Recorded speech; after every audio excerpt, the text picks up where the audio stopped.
And this is a great crowd, and it's a tribute to the race that Matt is running.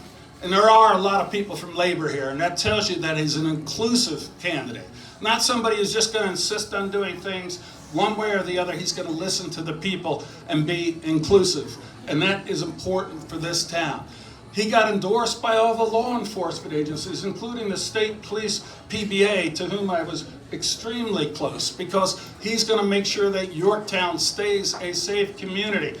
And you know, I was a green governor, not like the lunatics who want to ban cows and say you can't fly and then you have to walk from here to New York City. But I was an intelligent green guy because I believe that we have an obligation to make the quality of life for our children and grandchildren and their kids even better. And that's one of the priorities of Matt here. He got endorsed by the League of Conservation Voters. That doesn't happen a lot to Republicans. And you deserve that. He already, when he was working with Torrance, got funding and support for the lakes in Yorktown. And I can tell you, I really care about this. Because when I was 9 or 10 or 11 years old, growing up in Peekskill, one of my neighbor's fathers had a car. And around 6 o'clock at night in the summer, every night, he'd drive us out to Lake Mohegan and we'd sneak in after the beach was closed. And I loved it. I fell in love with Yorktown's lakes, and you're going to make sure they're even better for the next generation. And Matt, that's another reason to make sure you get elected. And my ties here go so far back. I don't know if any of you are old enough to remember the Meadow Farm in downtown Yorktown. Well, I used to go out there all the time with my father because we'd pick corn in the fields outside. And downtown Yorktown was alive. Yorktown Heights was alive and thriving. You go there now, and there are too many empty storefronts.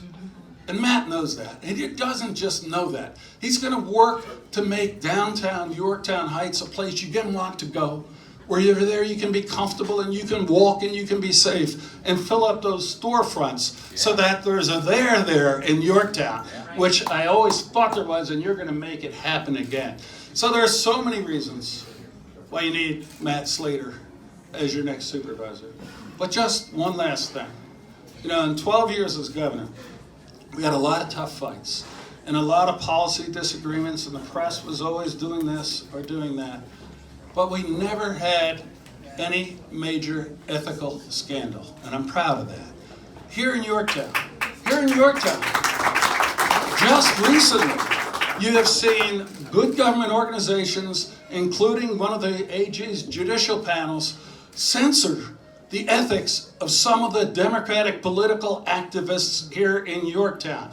You not only need good government and right leadership, you need ethical, strong government, and that's what Matt Slater is going to bring to Yorktown.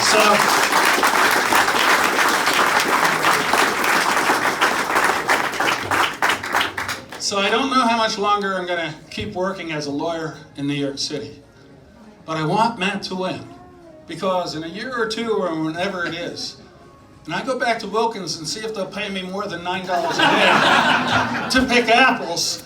I want to be proud of Yorktown's government. I want to be optimistic about Yorktown's future. I want Matt Slater to be the supervisor. So Matt, go ahead.